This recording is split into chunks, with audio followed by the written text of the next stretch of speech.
कृष्णाय वासुदेवाय हरिये परमात्मना प्रणता क्लेश नाशाय गोविंदाय नमो नमः।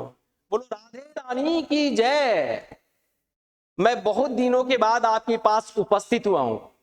दरअसल इंसान के पास कभी कभी कुछ ऐसी मजबूरियां आ जाती है जिसके आगे वे लाचार और बेबस हो जाता है। खैर छोड़िए, आज मैं आपको अपनी मजबूरियां सुनाने के लिए नहीं आया हूं। आज मैं बताने आया हूं कि जो जनवरी का महीना आने जा रहा है वो आपके लिए बहुत उपयोगी हो सकता है, जिसको गोल्डन टाइम कहेंगे। बिहार बोर्ड ने 10 नंबर के विद्यार्थियों के लिए जो सिलेबस तैयार किया है, इसमें 50% वस्तुनिष्ठ प्रश्न पूछे जाते हैं और 50% लिखित परीक्षा। अगर आप वस्तुनिष्ठ प्रश्नों का हल अच्छे प्रकार से करेंगे तो आप अच्छे अंक प्राप्त कर सकते हैं। मेरी कोशिश होगी कि 10 नंबर के विद्यार्थियों के लिए मैं वस्तुनिष्ठ प्रश्नों का सीरीज लेकर आऊं। आज मैं बायोलॉजी का प्रथम चैप्टर का वस्तुनिष्ठ प्रश्न लेकर आया हूं, जो 10वीं वर्ग के विद्यार्थियों के साथ साथ कंपटीशन की जो तैयारी करते हैं वैसे विद्यार्थियों के लिए भी लाभप्रद होगा। तो आइए बिना समय गंवाए हुए वस्तुनिष्ठ प्रश्न का हल ढूंढे। देखिए सामने दिख रहा है आपका 10 नंबर जीव विज्ञान वस्तुनिष्ठ प्रश्न जय प्रक्रम। तो जय प्रक्रम का इसमें 60 प्रश्नों का हल हम लोग करेंगे मिलकर, और बहुत सरल तरीके से, जिसमें किसी भी प्रकार की कोई परेशानी नहीं होगी। मैं प्रश्नों को लेंदी नहीं करूंगा, मैं इसको सरल तरीके से बताने की कोशिश करूंगा। अगर जटिल करूंगा तो आपको दिक्कत आएगी, और 10वीं वर्ग के विद्यार्थियों के लिए उतना जटिलता अच्छी बात नहीं है। तो बहुत ही सरल तरीके से पहला प्रश्न आपके पास है, प्रकाश के किस रंग में प्रकाश संश्लेषण की क्रिया अधिकतम होता है। प्रश्न आपसे पूछा जा रहा है कि प्रकाश के किस रंग में प्रकाश संश्लेषण की क्रिया सबसे ज्यादा होगी। आपके पास दिख रहा है लाल, नीला, बैगनी, सभी में समान होता है। प्रकाश संश्लेषण की क्रिया सबसे जो ज्यादा होता है वे लाल कलर में होता है। ध्यान दीजिएगा, ये प्रकाश संश्लेषण की क्रिया सबसे ज्यादा लाल रंग में क्यों होती है? क्योंकि प्रकाश संश्लेषण की क्रिया के समय लाल रंग को सबसे अधिक अवशोषित किया जाता है, जिसके कारण प्रकाश संश्लेषण की क्रिया लाल रंग में अधिकतम होता है। दूसरे प्रश्न की ओर हम लोग बढ़ेंगे आगे। दूसरा प्रश्न आपके पास आएगा। दूसरा प्रश्न इसमें पूछा जा रहा है, प्रकाश संश्लेषण की क्रिया सबसे कम कौन से रंग में होता है।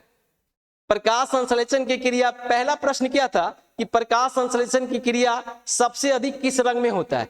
तो सबसे अधिक जो होता है ना वो लाल रंग में होता है, दूसरा बैगनी रंग में होता है। ये प्रश्न आपका प्रकाश संश्लेषण की क्रिया सबसे कम कौन से रंग में होता है।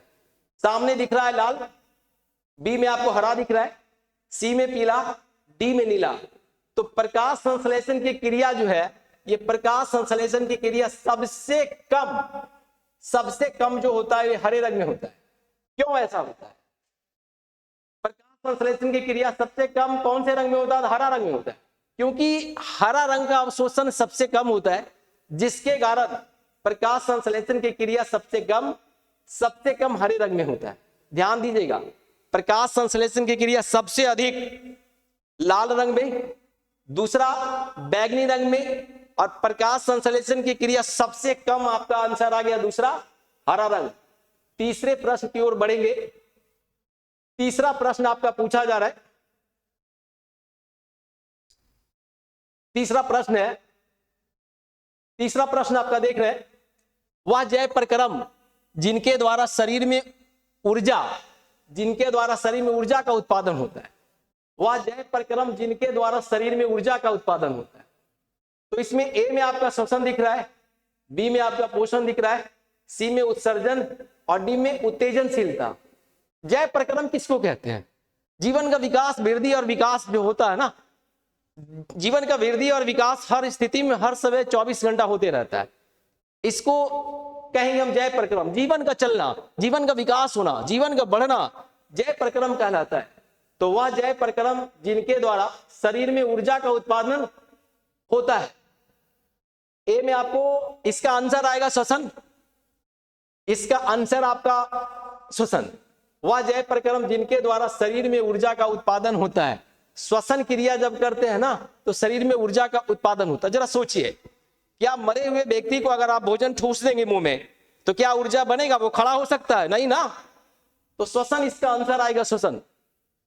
वह जय प्रक्रम जिनके द्वारा शरीर में ऊर्जा का उत्पादन होता है, आंसर इसका आ गया श्वसन, याद रहेगा। चलिए अगला प्रश्न की ओर हम लोग बढ़ेंगे। चौथा प्रश्न आपके पास आएगा।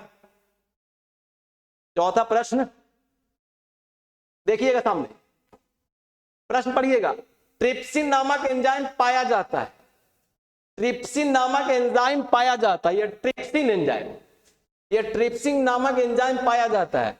ए में पित्ताशय, बी में अग्न्याशयी रस में, सी में आंत रस में और डी में जठर रस में। तो ये ट्रिप्सिन नामक एंजाइम जो पाया जाता है ना वो अग्न्याशयी रस में पाया जाता है। आंसर इसका बी आपका आंसर आएगा।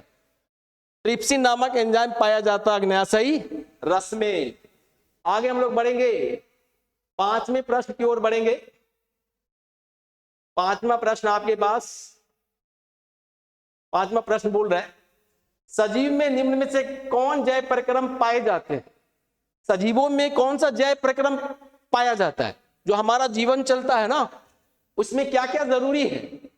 ए में श्वसन, बी में पोषण, सी में जनन और डी में इनमें से सभी। तो जय प्रक्रम श्वसन भी जरूरी है, पोषण भी जरूरी है, श्वसन भी जरूरी है। इसमें देखेंगे श्वसन भी जरूरी है, पोषण भी जरूरी है और जनन क्रिया भी जरूरी है।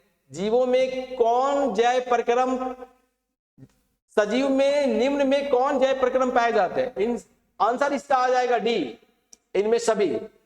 जय प्रक्रम के लिए श्वसन, पोषण और जनन तीनों जरूरी होता है। आंसर इसका आ जाएगा डी।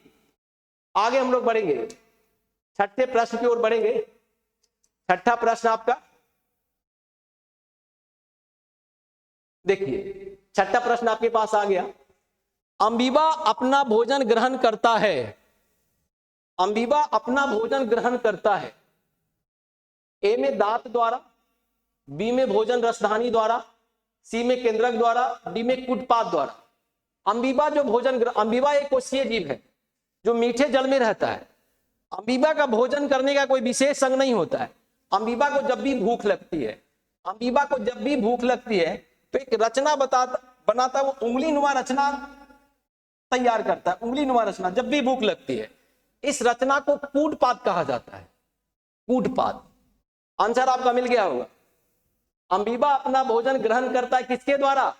कूटपाद के द्वारा ग्रहण करता है। छठा प्रश्न क्लियर। सातवें प्रश्न की ओर बढ़ेंगे। सातवां प्रश्न आपके पास आएगा। सातवां प्रश्न आपके पास, पैरामीशियम एवं अमीबा जैसे कोशीय जीवों में पाई जाने वाली पोषण विधि को क्या कहते हैं? पैरामीशियम एवं अमीबा जैसे कोशीय जीवों में पाई जाने वाली पोषण विधि को क्या कहते हैं? पोषण विधि देखिए, स्वपोषण भी होता है। पेड़ पौधे स्वपोषण, खुद का अपना भोजन खुद बनाते हैं। मृतजीवी पोषण किसको कहते हैं? इसमें स्वपोषण जो अपना भोजन खुद बनाता है, मृतजीवी पोषण जो भोजन के लिए मरे हुए चीजों पर आश्रित रहता है, परजीवी पोषण जो दूसरे से अपना पोषण प्राप्त करता है। प्राणिसम पोषण, इसका उत्तर प्राणिसम पोषण। पैरामीशियम एवं अमीबा जैसे कोशिकीय जीवों में पाई जाने वाली पोषण विधि को हम क्या कहते हैं? प्राणिसम। अब प्राणिसम पोषण किसको कहते हैं? ठोस और तरल के रूप में हम लोग जो आहार लेते हैं ना, पोषण के रूप में हम लोग भोजन करते हैं तो ठोस भी होता है, तरल भी होता है। ठीक उसी विधि से पैरामीशियम और अमीबा भोजन ग्रहण करता है। पोषण विधि को प्राणिसम पोषण कहा जाता है। पैरामीशियम एवं अमीबा जैसे कोशिकीय जीवों में पाई जाने वाली पोषण विधि को क्या कहते हैं? प्राणिसम पोषण। आगे हम लोग बढ़ेंगे। अगला प्रश्न, आठवां प्रश्न आपके पास आएगा। बहुत सरल तरीके से ध्यान दीजिएगा, बड़ा अच्छा क्वेश्चन है। पूछा है कि पेप्सिन नामक एंजाइम भोजन के प्रोटीन को बदल देता है। यह पेप्सिन नामक एंजाइम भोजन के प्रोटीन को बदल देता है। किसमें बदल देता है? पेप्टॉन, पेप्टॉन में, अमीनो अम्ल में, वसा अम्ल में, ग्लूकोज में। तो ये जो पेप्सिन नामक एंजाइम होता है ना, वो भोजन को पेप्टॉन में बदल देता है। आंसर इसका ए होगा।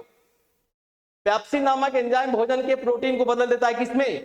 पेप्टॉन में बदल देता है। पेप्टॉन लिखने में थोड़ा सा जो टाइपिंग करता है उससे दिक्कत हुआ है, आप पेप्टॉन पढ़ेंगे, पेप्टॉन इस प्रकार, पेप्टॉन है ना, पेप्टॉन पढ़ेंगे, आंसर इसका आ जाएगा पेप्टॉन। आगे बढ़ेंगे हम लोग। अगला प्रश्न, 9वां प्रश्न आपके पास, आपके स्क्रीन पर पूछ रहा है कि एटीपी में फॉस्फेट की संख्या होती है। एटीपी क्या है? एटीपी का फुल फॉर्म हुआ adenosine, adenosine triphosphate, triphosphate, phosphate, phosphate. ATP में फॉस्फेट की संख्या 3 होती है, याद रखेंगे। ए में 1, बी में 2, सी में 3 और डी में 4। तो एटीपी में फॉस्फेट की संख्या जो होती है ना वो 3 होता है। आंसर इसका आ गया सी। अगले प्रश्न की ओर बढ़ेंगे हम। अगला प्रश्न आपके पास है कि दांत की सबसे ऊपरी परत है, दांत की सबसे ऊपरी परत को क्या कहते हैं? डेंटाइन, इनामेल, अस्थि, क्राउन। तो दांत की जो सबसे ऊपरी परत होता है, दांत के ऊपर जो परत होता है ना उसको इनामेल कहा जाता है। आंसर इसका इनामेल। दांत की सबसे ऊपरी परत क्या कहलाता है? इनामेल। आगे बढ़े। अगला प्रश्न आपके पास 11वां प्रश्न। 11वां प्रश्न पूछ रहा है कीटों में प्रमुख श्वसन अंग है। इस धरती पर बहुत सारे जीव हैं और श्वसन क्रिया अलग अलग अंगों से करते हैं। अब जैसे देखिए गिल्स, ए में गिल्स, पानी में रहने वाले जितने जीव हैं मैक्सिमम श्वसन क्रिया गिल्स के द्वारा करते हैं। मछली भी श्वसन क्रिया गिल्स के द्वारा करता है। फेफड़ा जो स्थल पर रहते हैं, जैसे पक्षी वगैरह, सांप वगैरह जो स्थल पर रहते हैं, मानव स्थल पर रहने वाले अधिकतर जीव जो है ना वो श्वसन क्रिया फेफड़ा से करता है। मानव भी श्वसन क्रिया फेफड़ा से ही करता है। सी में ट्रैकिया है। ट्रैकिया जितना कीट है, कीट वर्ग में जितना कीटों की संख्या लाखों में है, जितना कीट है ना वे श्वसन की क्रिया, कीटों में श्वसन का जो प्रमुख अंग है ना वो ट्रैकिया है, याद रखेंगे। ट्रैकिया कीटों में प्रमुख श्वसन अंग है। कौन सा? ट्रैकिया। आगे हम लोग बढ़ेंगे। 12वां प्रश्न आपके पास, आपकी स्क्रीन पर दिखाई पड़ रहा है। पूछा है निम्नलिखित में कौन सा यौगिक कोशिकाओं में रासायनिक ऊर्जा का सार्वजनिक वाहक है? निम्नलिखित में कौन सा यौगिक कोशिकाओं में रासायनिक ऊर्जा का सार्वजनिक वाहक है? ए में आपको दिख रहा है एडीपी, बी में एटीपी, सी में एनएडी, डी में एफएडी। याद रखेंगे इसका आंसर आपका बी आएगा, एटीपी। इसका आंसर आएगा बी आपका, एटीपी। निम्नलिखित में कौन सा यौगिक कोशिकाओं में रासायनिक ऊर्जा का सार्वजनिक वाहक है? आंसर क्या हो जाएगा? B, ATP. अगला प्रश्न 13वां प्रश्न आपके पास आएगा, ध्यान दीजिएगा। मनुष्य में पाचन क्रिया आरंभ होता है। मनुष्य में जो पाचन क्रिया शुरू कहां से होता है? आपको दिख रहा है मुख गुहा, मुख गुहा मतलब मुंह। बी में दिख रहा है ग्रसनी, सी में अमाशय दिख रहा है, डी में छोटी आंत दिख रहा है। तो मनुष्य में पाचन क्रिया का शुरुआत जो हो जाता है मुख गुहा से होता है। ये मुख गुहा हमारी लार ग्रंथियों से एक एमाइलेज या टाइलिन नामक एंजाइम निकलता है जो कार्बोहाइड्रेट को पचाना शुरू करता है ना। तो मनुष्य में पाचन की क्रिया आरंभ कहां से हो रहा है? मुख गुहा यानी मुंह से। जैसे ही खाना खाते हैं, जैसे चावल हुआ या फिर रोटी वगैरह खाते हैं जिसमें कार्बोहाइड्रेट होता है, वो आपका मुख से पचना शुरू हो जाता है। किसकी सहायता से? एमाइलेज नामक एंजाइम की सहायता, जिसको हम टाइलिन भी कहते हैं। आगे हम लोग बढ़ेंगे। अगला प्रश्न आपका 14 नंबर प्रश्न बोल रहा है पौधों में खाद्य पदार्थों का स्थानांतरण किस रूप में होता है? पौधों में खाद्य पदार्थों का स्थानांतरण किस रूप में होता है? देखिए पौधा ए में आपको दिख रहा है ग्लूकोज, बी में सुक्रोज, सी में स्टार्च और डी में प्रोटीन दे रहा है। पौधा जो भोजन बनाता है ना, पत्ती में भोजन उसका बनता है, ग्लूकोज के रूप में बनता है। लेकिन ये सुक्रोज के रूप में पौधों के सभी भाग में स्थानांतरित हो जाता है। तो आंसर इसका आएगा सुक्रोज। आंसर इसका सुक्रोज हो गया। पौधों में खाद्य पदार्थों का स्थानांतरण किस रूप में होता है? तो सुक्रोज के रूप में होता है, आप याद रखेंगे। आगे हम लोग बढ़ते हैं। अगला प्रश्न आपके पास क्वेश्चन नंबर 15। आगे हम लोग बढ़ेंगे 15वां प्रश्न में। वाष्पोत्सर्जन एक क्या है? वाष्पोत्सर्जन क्या है? ए में शारीरिक प्रक्रिया, बी में भौतिक क्रिया, सी में रासायनिक क्रिया और डी में पारिस्थितिक क्रिया।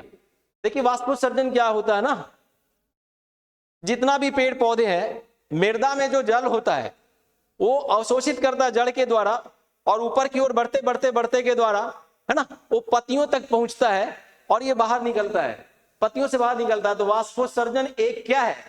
एक शारीरिक प्रक्रिया है। आंसर इसका आ जाएगा ए। वाष्पोत्सर्जन एक शारीरिक प्रक्रिया है। वाष्पोत्सर्जन एक शारीरिक प्रक्रिया है। आगे बढ़ेंगे। अगला प्रश्न आपके पास, अगला प्रश्न आपके पास 16 नंबर, 16वां नंबर प्रश्न आपके पास आ गया। बहुत आसान, कहीं कोई दिक्कत नहीं। प्रकृति में ऑक्सीजन का संतुलन बना रहता है। प्रकृति में ऑक्सीजन का संतुलन जो बना रहता है ना, आपका ऑप्शन में दिख रहा है। ए में संयोजक क्रिया, बी में प्रकाश संश्लेषण क्रिया, सी में अपघटन और डी में इनमें से कोई नहीं। तो प्रकृति में जो ऑक्सीजन का संतुलन बना रहता है ना, वो प्रकाश संश्लेषण क्रिया के द्वारा। प्रकाश संश्लेषण क्रिया में जल दो भाग में टूटता है। जल दो अणुओं से बना है, दो प्रकार के अणुओं से बना है, एक हाइड्रोजन और एक ऑक्सीजन, है ना। तो जल से ऑक्सीजन बाहर निकल आता है, अब बच गया इसमें हाइड्रोजन। हाइड्रोजन CO2 के साथ मिलकर पौधों के लिए भोजन बनाता है, जिसको कहते हैं ग्लूकोज, है ना। तो इसमें प्रकृति में ऑक्सीजन का संतुलन बना रहता है। इसका आंसर बी आएगा। देखो बालक, इसका आंसर आपका बी आ गया, है ना। प्रकाश संश्लेषण, प्रकृति में ऑक्सीजन का संतुलन बना रहता है, प्रकाश संश्लेषण के द्वारा बना रहता है। आगे अगला प्रश्न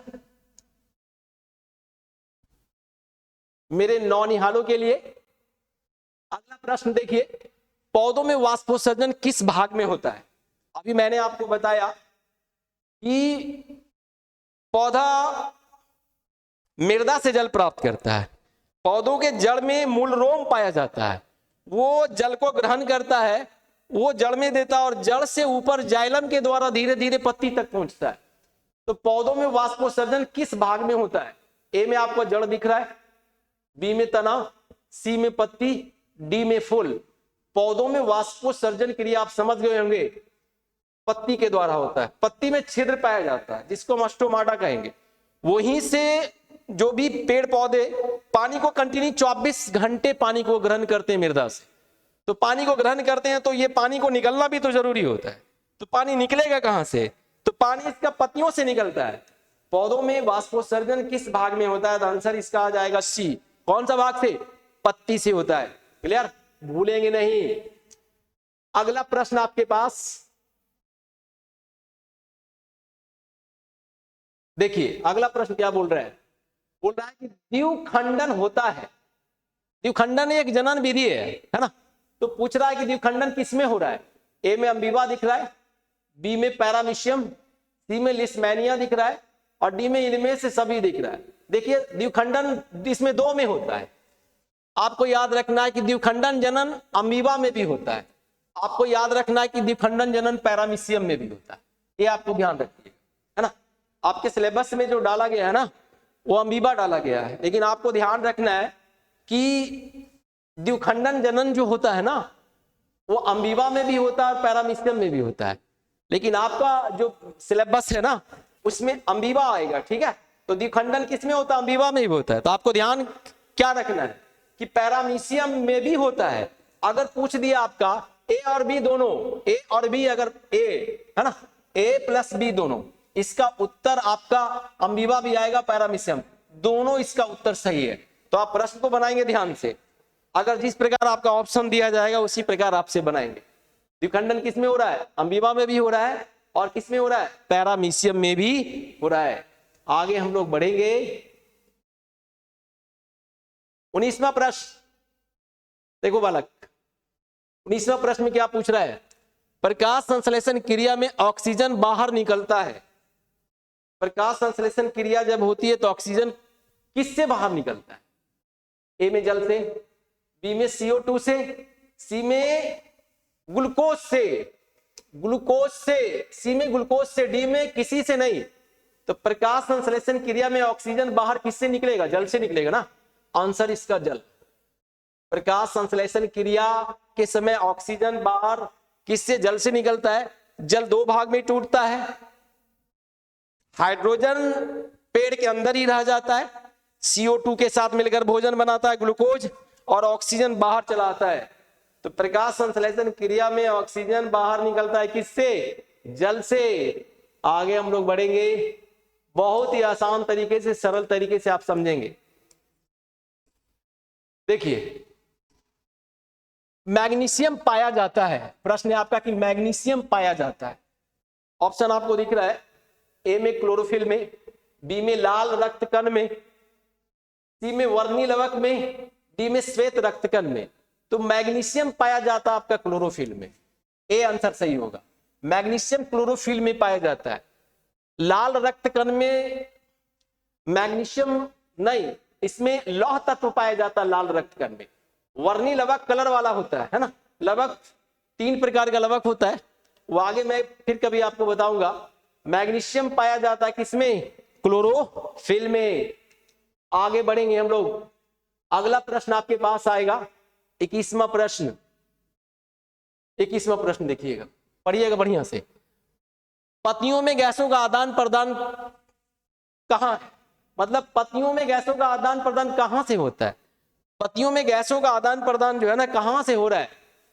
तो ए में आपका सिरा, बी में रंध्र, सी में मध्य सिरा, डी में इनमें से कोई नहीं। तो पत्तियों में गैसों का आदान प्रदान रंध्र से होता है। रंध्र किसको कहते हैं, अंग्रेजी में इसको स्टोमाटा कहा जाता है। पत्तियों के किनारे जो छिद्र होता है ना, उसको रंध्र कहते हैं। पत्तियों के किनारे किनारे जो छिद्र होता है ना, इसको रंध्र कहा जाता है। तो पत्तियों में गैसों का आदान प्रदान किससे, इसका आंसर बी आएगा, रंध्र। आगे बढ़ेंगे, अगला प्रश्न आपके पास 22वां प्रश्न आपके पास। 22वां प्रश्न, निम्नलिखित में से किसे कोशिका का ऊर्जा मुद्रा के रूप में जाना जाता है। ए में एडीपी दिख रहा है, बी में एटीपी दिख रहा है, सी में डीटीपी दिख रहा है, और डी में पीडीपी गिर। देखिए, ऊर्जा, कोशिका का ऊर्जा मुद्रा, माइटोकॉन्ड्रिया में श्वसन क्रिया होती है, उसमें ऊर्जा का निर्माण होता है। उस ऊर्जा को कहते हैं एडिनोसाइन ट्राइफॉस्फेट, यानी कि एटीपी। ऊर्जा मुद्रा इसलिए कहा जाता है कि जब माइटोकॉन्ड्रिया में श्वसन क्रिया होती है तो एटीपी बनता है, एटीपी का निर्माण होता है, जो हमारे शरीर में जमा रहता है। हमारे शरीर में जमा रहता है जब भी इसकी जरूरत पड़ती है, जब भी इसकी जरूरत पड़ती है ऊर्जा का। अब जैसे कोई व्यक्ति है ना, अगर कोई बोझा उठा रहा है, 50 केजी का बोझा उठा रहा है, तो इसका गर्दन में एक्स्ट्रा ऊर्जा की जरूरत होती है। तो एटीपी ऊर्जा इसके गर्दन के पास आकर इसके गर्दन को संतुलन बना के रखता है। एक फुटबॉल खिलाड़ी अगर एक किक मारता है जोर से, तो बॉडी का जो एटीपी ऊर्जा है ना, उसको पैरों में आकर उसके जो जोर से मारता है ना, बॉल काफी दूर निकलता है। तो एटीपी एक मुद्रा के रूप में हमारी कोशिकाओं में जमा रहता है। आंसर इसका एटीपी। अगला प्रश्न आपके पास आएगा 23वां प्रश्न आपका पूछ रहा है, कवक में पोषण की कौन सी विधि पाई जाती है। कवक में मृतजीवी, समयोजी, स्वपोषी, इनमें से कोई नहीं। तो कवक में पोषण की विधि जो पाई जाती है मृतजीवी, मरे हुए चीजों पर कवक उस पर जो है ना, उससे पोषण प्राप्त करता है। कवक पोषण जो भोजन प्राप्त करता है वो मरे हुए सड़े गले चीजों पर प्राप्त करता है, जिसको मृतजीवी कहा जाता है। आंसर आएगा मृतजीवी। अगला प्रश्न बढ़ेंगे हम लोग। अगला प्रश्न आपका 24 नंबर। अमीबा अपना भोजन कैसे पकड़ता है? अमीबा अपना भोजन कैसे पकड़ता है? भोजन को पकड़ने के लिए इसमें कौन सा अंग होता है? ए में कूटपाद द्वारा, बी में जीभ द्वारा, सी में स्पर्शक द्वारा, डी में मुंह के द्वारा। मैं पहले आपको बता दिया कि अमीबा जो भोजन अपना भोजन कैसे पकड़ता है, तो कूटपाद के द्वारा भोजन को पकड़ता है। आंसर इसका आ गया कूटपाद। अमीबा अपना भोजन कूटपाद के द्वारा पकड़ता है। अगला प्रश्न आपके पास आएगा 25वां नंबर। 25वां प्रश्न है, पौधों में गैसों का आदान प्रदान किसके द्वारा होता है? रिपीट, तो एक बार रिपीट हुआ है इसका। पौधों में गैसों का आदान प्रदान किसके द्वारा होता है? मैं पहले आपको बता चुका हूं कि पौधों में गैसों का आदान प्रदान रंध्र के द्वारा होता है। रंध्र कहां पाया जाता है? पत्तियों में। पत्तियों में जो छिद्र होता है उसको रंध्र कहते हैं। तो पौधों में गैसों का आदान प्रदान किसके द्वारा? रंध्र के द्वारा हो रहा है। अगला प्रश्न आपके पास आएगा 26 नंबर। पूछा है कि मानव आहार का सबसे लंबा भाग कौन सा है? अमाशय, छोटी आंत, ग्रास नली और बड़ी आंत। तो मानव आहार का सबसे लंबा भाग, मानव का आहार नली बहुत लंबा होता है। अगर फीट में पूछा जाएगा तो याद रखिएगा 28 फीट।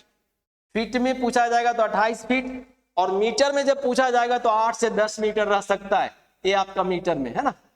तो मानव का आहार नाल काफी लंबा भाग होता है। तो पूछा है मानव आहार का सबसे लंबा भाग आपको छोटी आंत होता है। छोटी आंत की लंबाई जो होती है ना 7 से 8 मीटर, सबसे लंबा भाग। छोटी आंत की लंबाई 7 से 8 मीटर होती है।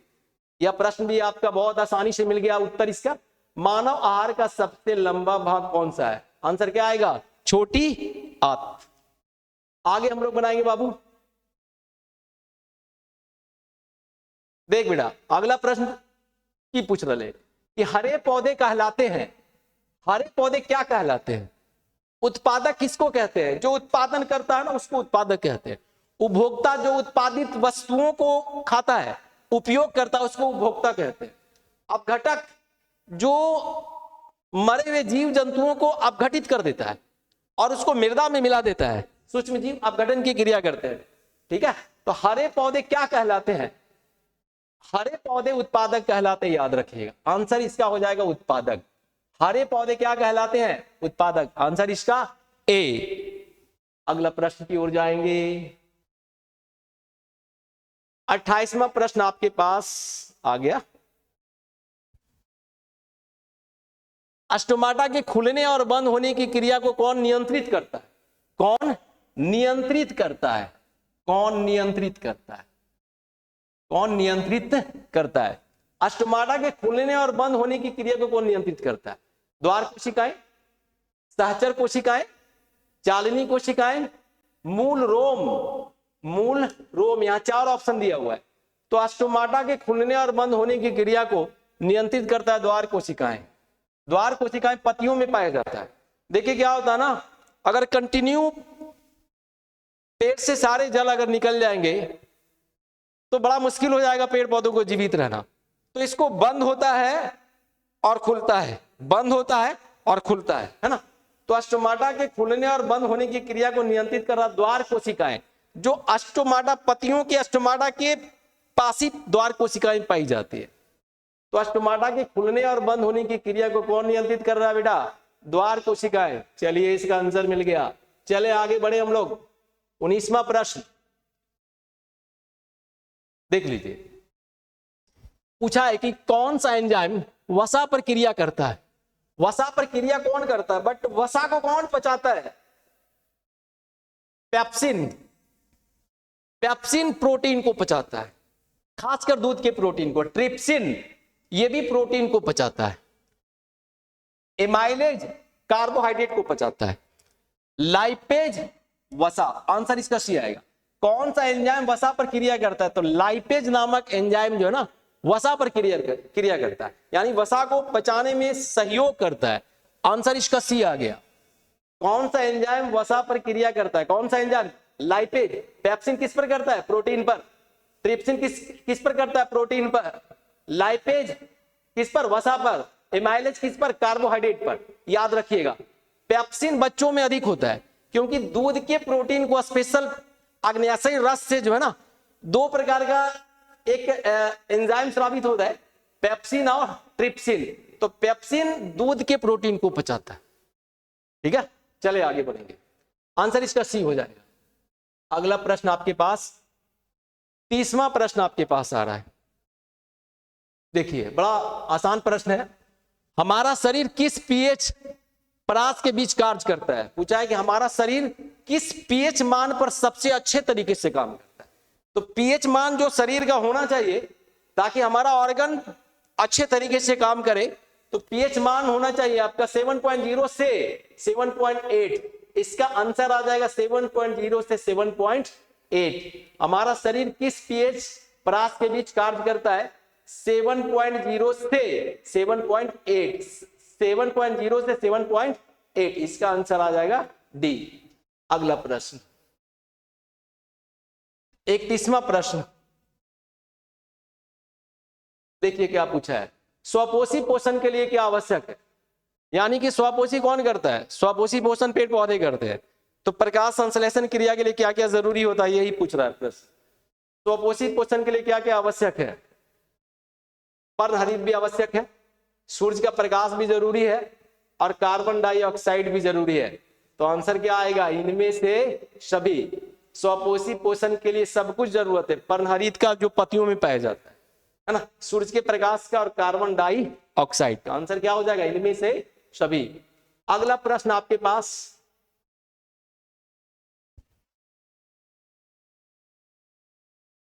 32वां प्रश्न, पीत रस कहां से स्रावित होता है? ए में अग्न्याशय, बी में यकृत, सी में छोटी आंत से, डी में इनमें से कोई नहीं। तो पीत रस जो है ना, पीत रस जो स्रावित होता है ना यकृत से, जिसको हम लीवर भी कहते हैं। जो लीवर में एक छोटा सा पार्ट चिपका होता है जिसको हम पित्ताशय कहते हैं, और अंग्रेजी में इसको गॉल ब्लैडर कहा जाता है। तो यकृत से पीत रस निकलकर पित्ताशय में जमा होता है, और जैसा ही भोजन अमाशय से छोटी आंत में जाने लगता है, तो जो अमाशय में भोजन का पाचन अम्लीय माध्यम से होता है, और जैसे ही छोटी आंत में जाता है भोजन, तो पीत रस जो है ना वो भोजन से मिलकर उसको क्षारीय बना देता है। ध्यान देंगे, पीत रस कहां से स्रावित होता है? आंसर क्या आएगा? यकृत। यकृत को हम लीवर भी कहते हैं। चले बड़े, 33वां प्रश्न आपका, 33वां पूछ रहा है, मंड परीक्षण के लिए हरी पत्ती पर आयोडीन डालने से पहले पत्ती को अल्कोहल में उबाला जाता है। मंड परीक्षण, मंड का परीक्षण करने के लिए प्रयोगशाला में मंड परीक्षण करने के लिए हरी पत्ती पर आयोडीन डालने से पहले पत्ती को अल्कोहल में उबाला जाता है। तो क्लोरोफिल को घोलने के लिए, आंसर इसका ए में दिया है, मंड को घोलने के लिए, बी में क्लोरोफिल को घोलने के लिए, सी में पत्ती को मुलायम करने के लिए, इनमें से सभी के लिए नहीं। ये आंसर इसका आपका बी आएगा, क्लोरोफिल को घोलने के लिए। मंड परीक्षण के लिए हरी पत्ती पर आयोडीन डालने से पहले पत्ती को अल्कोहल में उबाला जाता है, क्लोरोफिल को घोलने के लिए। आंसर इसका आएगा बी। अगला प्रश्न आपके पास 34, कार्बोहाइड्रेट, प्रोटीन तथा वसा के पूर्ण पाचन का स्थल निम्नलिखित में से कौन सा है? पूछ रहा है कार्बोहाइड्रेट, प्रोटीन और वसा का पूरा पाचन कहां होता है? पूर्ण पाचन कहां होता है? मुख में पाचन क्रिया थोड़ी बहुत, अमाशय में पाचन क्रिया थोड़ी बहुत, पूरे का पूरे पाचन क्रिया पूरी कहां हो जाती है? ए में अमाशय, बी में यकृत, सी में छोटी आंत, डी में बड़ी आंत। तो कार्बोहाइड्रेट, प्रोटीन, वसा जो भी पाचन क्रिया पूरा हो जाता है छोटी आंत में, यानी पाचन क्रिया पूरी हो जाती है छोटी आंत। अपचा भोजन बड़ी आंत में आता है, और बड़ी आंत से मलगुदा द्वार द्वारा बाहर निकलता है। ध्यान रखेंगे, कार्बोहाइड्रेट, प्रोटीन और वसा का पूरे के पूरे पाचन कहां हो रहा है? छोटी आंत में हो रहा है। हम लोग आगे बढ़ेंगे। अगला प्रश्न आपके पास 35वां प्रश्न,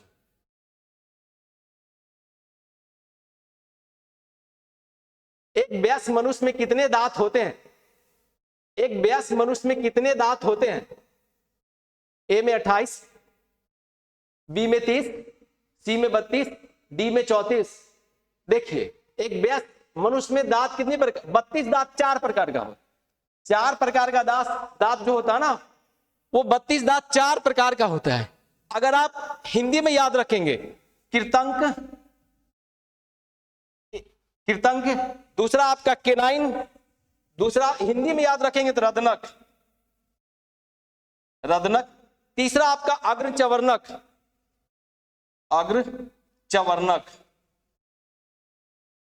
और चौथा चवर्णक।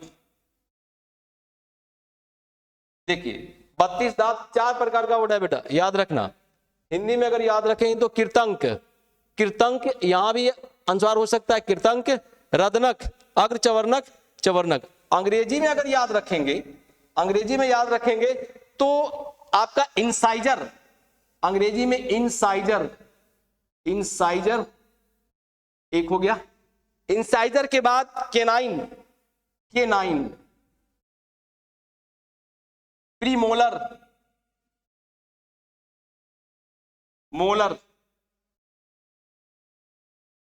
है ना। कोई भी मानव में एक वयस्क मनुष्य, वयस्क किसको कहते हैं, जो बड़ा हो गया है, जो जनन क्रिया करने में सक्षम, इसको हम वयस्क कहते हैं। तो एक वयस्क मनुष्य में कितने दांत होता है, 32 दांत। कितने प्रकार का, 4 प्रकार का। हिंदी में कृतंक, रदनक, अग्रचवर्णक, चवर्णक। इंग्लिश में इंसाइजर, केनाइन, प्रीमोलर, मोलर। देखिए ये 2 दांत जो है ना, ये कृतंक और रदनक, ये तोड़ने का और फाड़ने का काम करता है, और चवर्णक जो होता है ना, वो चबाने का काम करता है। तो एक वयस्क मनुष्य में दांतों की संख्या कितना हो गया, 32 दांत। कितने प्रकार का, 4 प्रकार का। चले आगे बढ़े। अगला प्रश्न आपका 36वां नंबर का प्रश्न आएगा। देखिए भोजन का पाचन किस प्रकार की अभिक्रिया है, भोजन का पाचन किस प्रकार की अभिक्रिया है। ए में उपचयन, बी में संयोजन, सी में अपचयन और डी में विस्थापन।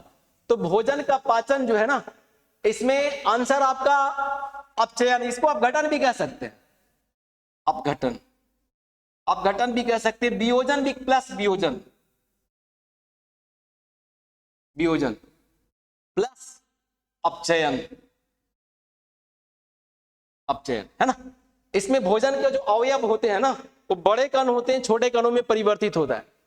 भोजन का पाचन किस प्रकार की अभिक्रिया है, आप प्रश्न देखते हुए बनाएंगे। अपचयन, अपघटन, वियोजन, अपघटन और वियोजन और अपचयन, इसका तीनों आंसर होगा। अपचयन, अपघटन भी इसको कहते हैं, वियोजन कहते हैं ना। अपचयन, तो भोजन का पाचन किस प्रकार की अभिक्रिया है, इसमें अपचयन दिया हुआ है, तो अपचयन करेंगे, अपघटन रहेगा, अपघटन करेंगे, वियोजन रहेगा, वियोजन करेंगे। आगे हम लोग बढ़ेंगे। 37वां प्रश्न आपके पास। देखिए क्लोरोफिल वर्णक का रंग है। क्लोरोफिल कौन सा रंग का होता है, क्लोरोफिल देखो 4 प्रकार का होता है, लेकिन अभी यहां पर उतना ध्यान नहीं देंगे, बस इतना ध्यान देंगे कि क्लोरोफिल वर्णक का रंग क्या होता है। ए में हरा है, बी में नीला है, सी में लाल है, डी में सफेद है। तो क्लोरोफिल जो पत्तियों में पाया जाता है वो हरे रंग का होता है। उत्तर इसका हो जाएगा हरा। क्लोरोफिल वर्णक का रंग क्या होता है, हरा होता है। आगे बढ़े। अगला प्रश्न आपके पास, 38वां प्रश्न आपके पास, ध्यान देंगे। प्रकाश संश्लेषण अभिक्रिया होता है, पूछा है कि प्रकाश संश्लेषण क्रिया कब होती है। ए में रात में दिया है, रात में, दिन में, सी में ए और बी दोनों में, डी में सुबह और शाम में। देखिए प्रकाश संश्लेषण की क्रिया जब भी होता है तो सूर्य प्रकाश की उपस्थिति में, तो आपका दिन में होता है। प्रकाश संश्लेषण की क्रिया जब भी होगी दिन में, लेकिन बादल अगर रहेगा, अगर आकाश में बादल है, फिर भी प्रकाश संश्लेषण की क्रिया होती है, लेकिन उसकी मात्रा कम होती है। रात में बिल्कुल प्रकाश संश्लेषण की क्रिया नहीं होती है, दिन में होती है। बारिश थोड़ी बहुत हो रही है, आकाश में बादल है, प्रकाश संश्लेषण होने की क्रिया धीमी जरूर होती है, बट वो होती है। प्रकाश संश्लेषण अभिक्रिया होता है कब, दिन में। अगला प्रश्न आपके पास आएगा, 39वां प्रश्न आपके पास पूछा है, निम्नांकित में किससे आप उपभोक्ता की श्रेणी में रखेंगे। उपभोक्ता किसको कहते हैं, जो वस्तुओं का उपयोग करता है वो वस्तुओं का उपभोग करता है, बट वो खाता पीता है, उपयोग करता है। तो हरे पौधे उत्पादक है, नील हरित शैवाल ये भी आपका उत्पादक है, जंगली जानवर फूस और पत्ते। तो निम्नांकित में से किसे आप उपभोक्ता की श्रेणी में रखें? किसको रखेंगे? जंगली जानवर को रखेंगे, क्योंकि जंगली जानवर वस्तुओं का उपयोग करता है बट वो उपभोग करता है। आंसर इसका सी। निम्नांकित में से किसे आप उपभोक्ता की श्रेणी में रखेंगे? तो हम किसको रख देंगे? जंगली जानवर को रखेंगे। आंसर इसका सी। आगे बढ़ेंगे बेटा। अगला प्रश्न आपका 40वां प्रश्न आपके पास देखिए, पूछ रहा है कि मनुष्य में आहार नाल की लंबाई कितनी होती है? ए में 8 से 10 मीटर, बी में 8 से 10 सेंटीमीटर, सी में 2 से 4 मीटर और डी में 1 से 2 मीटर। मैं पहले आपको बता चुका हूं कि आहार नाल शरीर की सबसे लंबा पार्ट है। तो आहार नाल जो मनुष्य की लंबाई होती है ना 8 से 10 मीटर होता है ना। अगर फीट में, कंपटीशन में फीट में पूछता है तो याद रखिएगा आहार नाल की जो लंबाई होती है ना 28 फीट की होती है। 28 फीट याद रखिएगा। अगर आपका मीटर में पूछ दिया तो 8 से 10 मीटर आपको याद रखेंगे आहार नाल की। सबसे लंबा पार्ट किसका होता है? तो छोटी आंत का। सेकंड में कौन आता है? तो बड़ी आंत आता है ना। आगे बढ़ेंगे। अगला प्रश्न आपका 41वां प्रश्न पूछा है कि ग्रहणी भाग है, यह ग्रहणी भाग किसका है? मुख गुहा का? नहीं। छोटी आंत का, अमाशय का, बड़ी आंत का? तो ग्रहणी भाग देखिए छोटी आंत का है। छोटी आंत 3 भाग में बटा होता है। एक ग्रहणी है ना, एक आपका ग्रहणी हो गया, दूसरा जेजुनम, तीसरा इलियम। इलियम याद रखेंगे। ये छोटी आंत 3 भाग में बटा होता है, ग्रहणी में, जेजुनम में और इलियम में। तो ग्रहणी भाग किसका है जी? छोटी आंत का ग्रहणी भाग है ना। ये भी आपको याद रखना कि जेजुनम में हम जो खाना खाते हैं ना सबसे ज्यादा भोजन का पाचन जेजुनम में होता है। छोटी आंत 3 भाग में बटा हुआ होता है, बड़ी आंत भी 3 भाग में बटा होता है, लेकिन यहाँ पर छोटी आंत का प्रश्न है। छोटी आंत 3 भाग में, ग्रहणी में, जेजुनम में और इलियम में। जेजुनम में भोजन का पाचन सबसे अधिक होता है। यहाँ पे प्रश्न है ग्रहणी भाग है किसका? छोटी आंत का। आगे हम लोग बढ़ेंगे। अगला प्रश्न आपका 42वां प्रश्न आपके पास देखिए, पूछ रहा है कि इनमें समानता किसका उपयोग कोशिका द्वारा ऊर्जा उत्पादन के लिए होता है? कोशिका द्वारा ऊर्जा उत्पादन। तुरंत आपको अगर ऊर्जा लेना है, जैसे कोई धावक है, अगर वो दौड़ में उसको भाग लेना है तो क्या खाएगा कि ऊर्जा प्राप्त होगा? याद रखिएगा, सिपाही का दौड़ो, आर्मी का दौड़ो, कुछ भी दौड़ो, आपको कार्बोहाइड्रेट लेना ज्यादा बेटर होगा। कार्बोहाइड्रेट जो है ना, कार्बोहाइड्रेट यानी कि ग्लूकोज लेना आपको ज्यादा बेटर होता है। तो इनमें समानता किसका उपयोग कोशिका द्वारा ऊर्जा उत्पादन के लिए होता है? ग्लूकोज का। आंसर आ गया इसका ग्लूकोज का, है ना, ग्लूकोज का।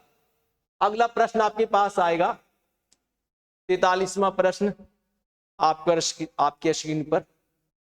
43वां प्रश्न पूछा है कि हमारे द्वारा खाए गए भोजन से व्युत्पन्न ऊर्जा का कुछ भाग हमारे शरीर में किस रूप में संचित होता है?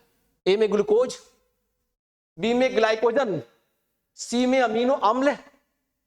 ग्लूकोज, ग्लाइकोजन, एमिनो अम्ल, वसा अम्ल।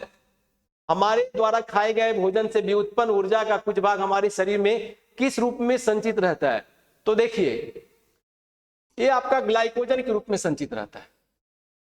जो शीत रुधिर का प्राणी होते हैं, जिसका रक्त ठंड के दिन में और ठंड हो जाता है, वो शीत निष्क्रियता में चले जाते हैं, बट वो धरती के नीचे चले जाते हैं, मिट्टी के अंदर। जैसे सांप अभी दिखाई, ठंड के दिनों में सांप आपको दिखाई नहीं पड़ेगा, मेढक आपको दिखाई नहीं पड़ेगा, छिपकली आपको दिखाई नहीं पड़ेगा। जब वो दिखाई नहीं पड़ता तो भोजन उसको कैसे मिलता है? याद रहे, ये शीत निष्क्रिय वाला के शरीर, बॉडी में जो है ना, ग्लाइकोजन स्टॉक हो जाता है और ये लंबे समय तक इसका उपयोग करता है। ग्लाइकोजन का, ग्लाइकोजन ग्लूकोज का ही एक भाग है। हमारे द्वारा खाए गए भोजन से व्युत्पन्न ऊर्जा का कुछ भाग हमारे शरीर में किस रूप में संचित रहता है? तो आंसर क्या आएगा? ग्लाइकोजन। अगला प्रश्न आपके पास 44वां प्रश्न। अगला प्रश्न बेटा देख लो, अगला देखिए की पूछ रहे हैं, पौधों में किस क्रिया के द्वारा बाहरी वातावरण से ऑक्सीजन कोशिकाओं में पहुंचता है? पौधों में किस क्रिया के द्वारा बाहरी वातावरण से ऑक्सीजन कोशिकाओं में पहुंचता है? देख लो, एक चीज ध्यान रखना, ऑक्सीजन सबको जरूरत है, पौधों को भी ऑक्सीजन की जरूरत पड़ती है, तो पौधों को ऑक्सीजन किस क्रिया के द्वारा उसमें पहुंचता है? ए में विसरण, बी में किण्वन, सी में प्रकाश संश्लेषण, डी में इनमें से सभी नहीं। पौधों में किस क्रिया के द्वारा बाहरी वातावरण से ऑक्सीजन पहुंचता है? प्रकाश संश्लेषण क्रिया के द्वारा। याद रखेंगे, इसका आंसर आ जाएगा सी। अगला प्रश्न आपके पास 45वां, देखिए 45वां भाग को जी बोल रहे, अमीबा तथा पैरामीशियम में पाई जाने वाली विधि कहलाती है। पहले मैं ये रिपीटेड क्वेश्चन, इसका रिपीट हुआ है ना, अमीबा और पैरामीशियम। अमीबा पैरामीशियम एक कोशिकीय जीव है जो मीठे जल में रहता है। प्रश्न पूछा है अमीबा तथा पैरामीशियम में पाई जाने वाली विधि कहलाती है, तो मैं पहले आपको बता दिया, इसका आंसर आएगा प्राणिसम पोषण। प्राणिसम पोषण किसको कहते हैं? ठोस प्लस तरल, ठोस परल तरल के रूप में जो भोजन ग्रहण करता है ना, उसको कहते हैं प्राणिसम पोषण। मानव भी प्राणिसम पोषण करता है। आगे हम लोग बढ़ेंगे, 46वां प्रश्न की ओर बढ़ेंगे।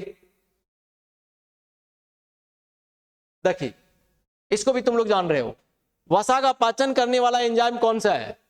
मैं पहले आपको बता दिया, वसा का पाचन करने वाला एंजाइम कौन सा है? पेप्सिन प्रोटीन का पाचन करता है, ट्रिप्सिन प्रोटीन का पाचन करता है, एमाइलेज कार्बोहाइड्रेट का पाचन करता है, लाइपेज वसा पर क्रिया करता है, वसा का पाचन करता है। प्रश्न देखो क्या पूछा है कि वसा का पाचन करने वाला एंजाइम है, तो वसा का पाचन करने वाला एंजाइम आपका कौन सा है? लाइपेज है। आंसर इसका डी, लाइपेज। आगे बढ़ेंगे बेटा, अगला प्रश्न 47वां प्रश्न आपके पास आएगा।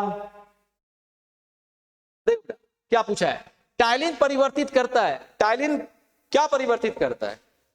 स्क्रीन पर दिखाई पड़ रहा है, ए में वसा को वसा अम्ल में, बी प्रोटीन को एमिनो अम्ल में, सी मंड को शर्करा अम्ल में, और डी प्रोटीन को पेप्टोन में। तो टाइलिन जो परिवर्तित करता है ना जी, ये मंड को शर्करा में कर जाता है। जब आप रोटी वगैरह कार्बोहाइड्रेट खाइएगा ना, जब रोटी खाइएगा तो लास्ट में अगर चबा कर खाइएगा तो देखिएगा धीरे धीरे धीरे धीरे करके ये मीठा होने लगता है। कुछ भी आप कार्बोहाइड्रेट लीजिएगा, है ना, तो कुछ भी लीजिएगा, देखिए वो धीरे धीरे मीठापन उसके अंदर आता है। तो टाइलिन कहां से?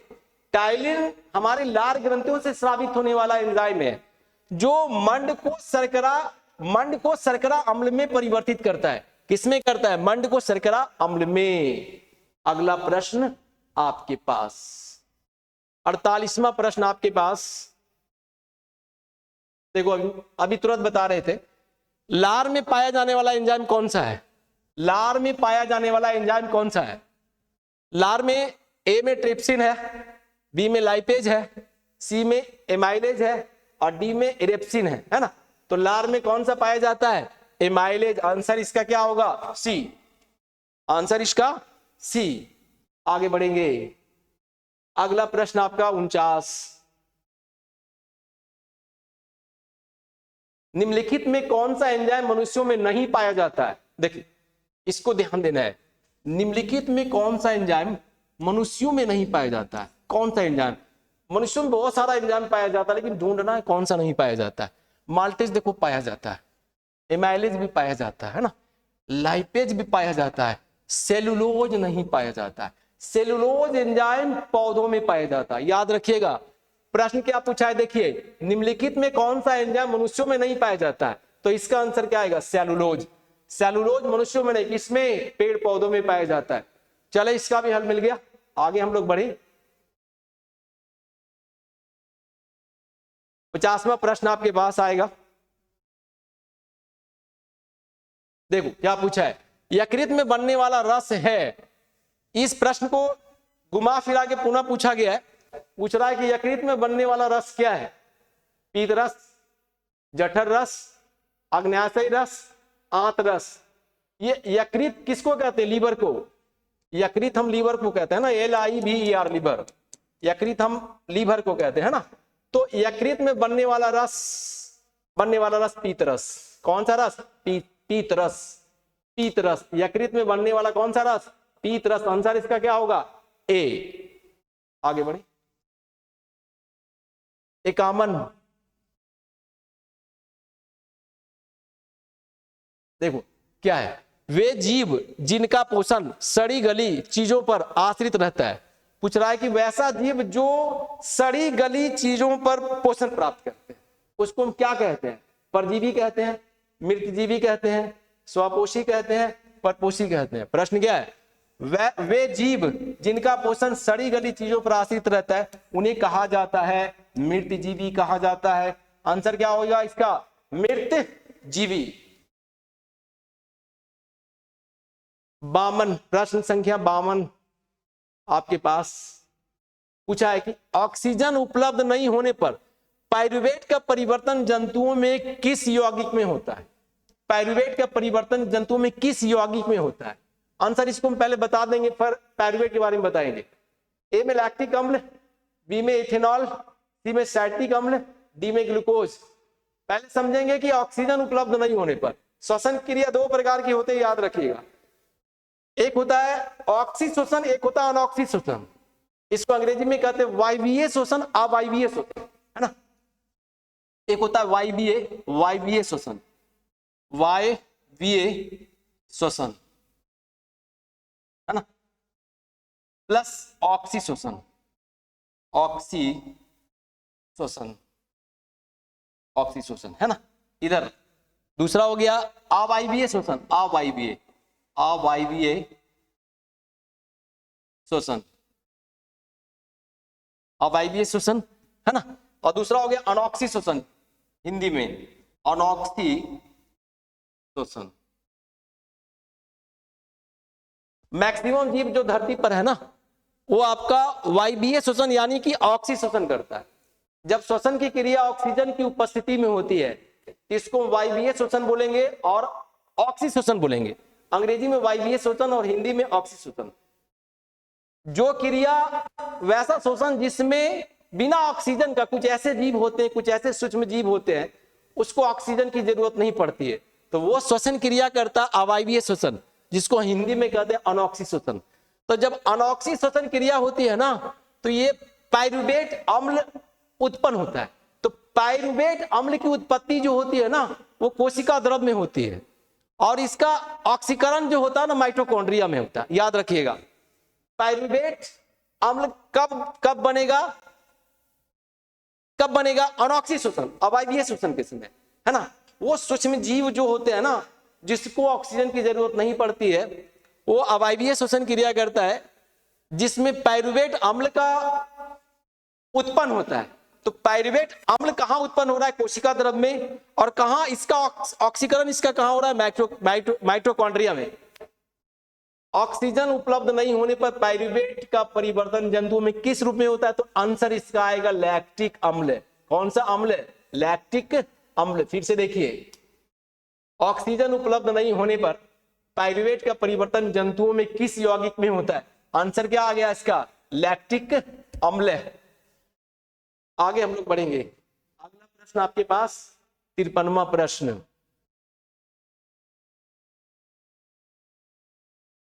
पाइरुवेट के द्विखंडन से कार्बन डाइऑक्साइड, जल तथा ऊर्जा की प्राप्ति होती है। यह क्रिया होती है कोशिका द्रव में, हरित लवक में, माइटोकॉन्ड्रिया में, केंद्रक में। अभी तुरंत आपको बताए कि पाइरुवेट उत्पन्न कहां होता है? कोशिका द्रव में। यहां आपका उत्पन्न हो रहा है, ये कोशिका द्रव में उत्पन्न हो रहा है ना। ये उत्पन्न यहाँ कोशिका द्रव में हो रहा है।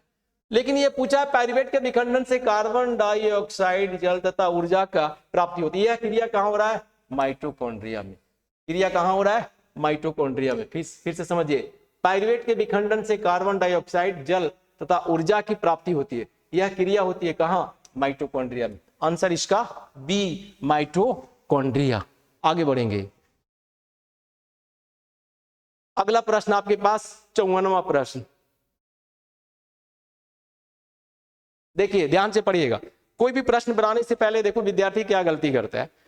को पूरे प्रश्न पढ़ता नहीं, अधूरा बनाता है, मतलब जल्दी जल्दी कोशिश करता है, उसको लगता है कि पूरा जब पढ़ेंगे तब समझ में आएगा, तो कहीं कहीं है और नहीं में अंतर आ जाता है, तो प्रश्न कंफ्यूजन का शिकार हो जाएंगे और 2-4 प्रश्न यूं ही चला जाता है। तो आदत डालिए पूरे प्रश्न पढ़ने का। पैरामीशियम में भोजन का अंतर्ग्रहण शरीर में किस स्थान पर होता है? याद रखिएगा, पैरामीशियम यहां पर आगे ले, पैरामीशियम में भोजन का अंतर्ग्रहण शरीर में किस स्थान पर होता है? तो इसमें ए में कूटपाद दिया है, बी में कोशिका द्वय दिया है, भोजन रसदानी में दिया है, डी में केंद्रक दिया है। देखो लिखने में गलती किया है, टाइपिंग वाले गलती किया है। ये पैरामीशियम में भोजन का अंतर्ग्रहण किस स्थान पर होता है? तो कोशिका मुख याद रखिएगा बेटा, कोशिका मुख, कोशिका मुख आपको याद रखना है। इसके जगह पर कोशिका द्वय के स्थान पर, द्रव के स्थान पर कोशिका मुख, क्योंकि पैरामीशियम एक कोशिकीय जीव है, इसमें भोजन करने के लिए मुख होता है, अमीबा में नहीं होता है। अमीबा को जब भी भूख लगती है तो एक उंगलीनुमा रचना बनाती है जिसको कूटपाद कहते हैं, लेकिन पैरामीशियम में एकदम रहता है, उसका मुख होता है ना।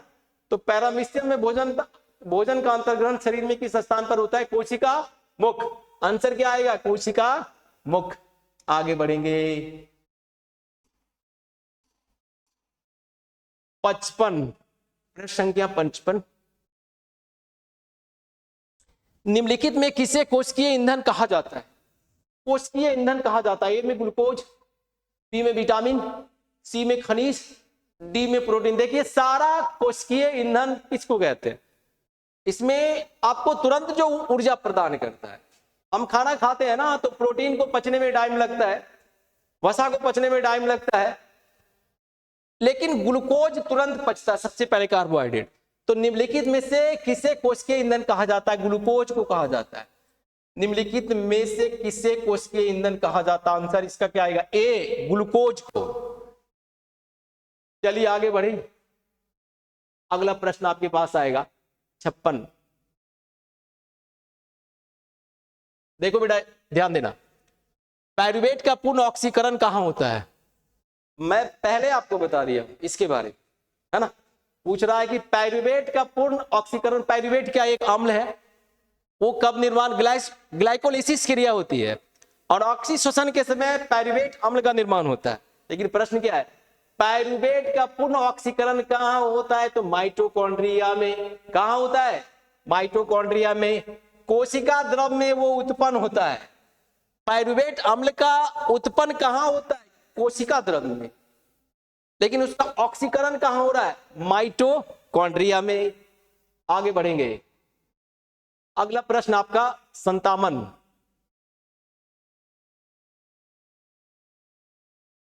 देखो, बहुत चलने या दौड़ने से हमारी मांसपेशियों में क्रैम्प का तकलीफ क्यों होती है? जब हम बहुत दौड़ते हैं ना तो देखते हैं थक जाते हैं। क्यों थक जाते हैं? बहुत तेज चलते या बहुत दौड़ते या कोई भारी काम करते हैं ना तो हमारी मांसपेशियों में क्रैम्प आता है, थकावट फीलिंग होता है। क्यों ऐसा होता है? ए में अधिक मात्रा में लैक्टिक अम्ल के संचय के कारण, बी में CO2 के संचय के कारण, सी में एथेनॉल के संचय के कारण, डी में ऊर्जा मुक्त होने के कारण। ध्यान रखिएगा, बहुत चलने या दौड़ने से हमारे शरीर, हमारी मांसपेशी में जो क्रैम्प आता है, हम जो थकते हैं ना, उसका एक ही कारण है। ए आंसर होगा इसका। अधिक मात्रा में लैक्टिक अम्ल का संचय हो जाता है।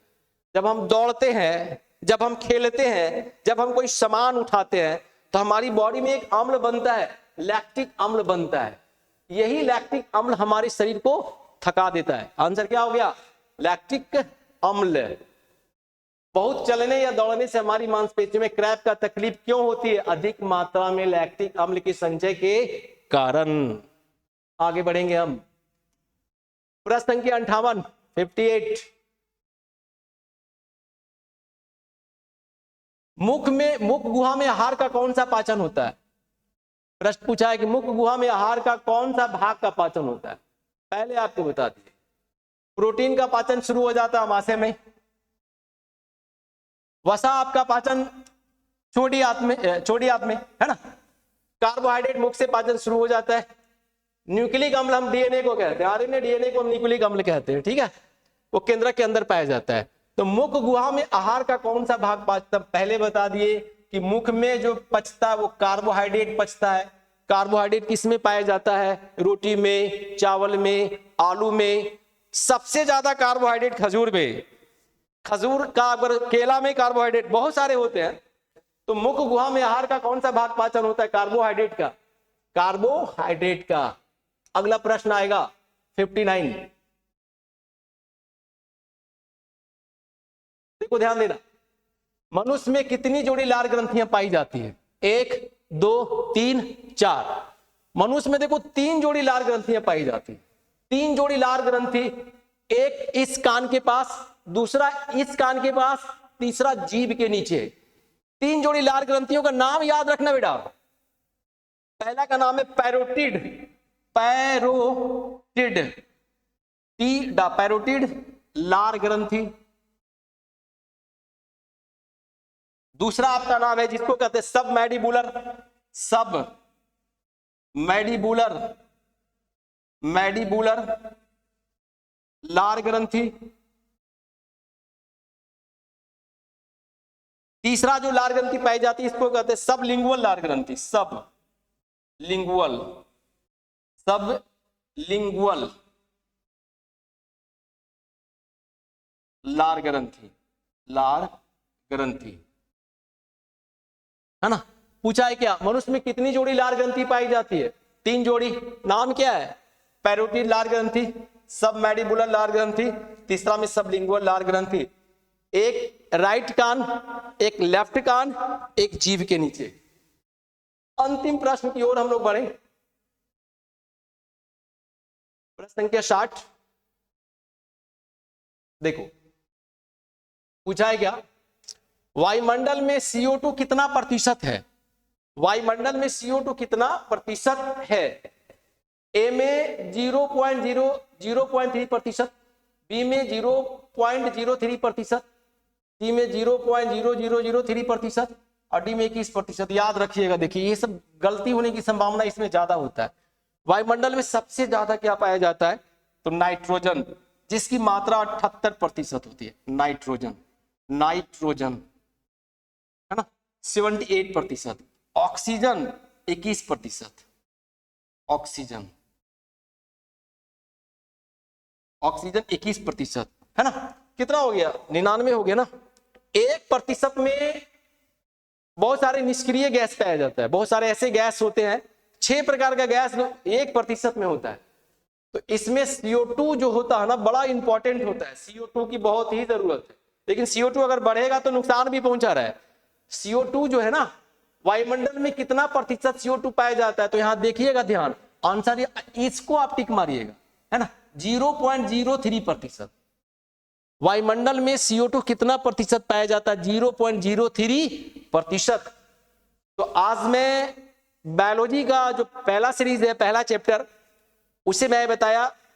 ये 10वीं वर्ग के विद्यार्थियों के साथ साथ GS में उपयोगी साबित होगा। मेरी कोशिश होगी कि 10वीं वर्ग के विद्यार्थी को तो लाभ हो ही, लेकिन और दूसरे को भी लाभ हो, और जो विद्यार्थी जो जनरल कंपटीशन की तैयारी करते हैं उसको भी लाभ हो।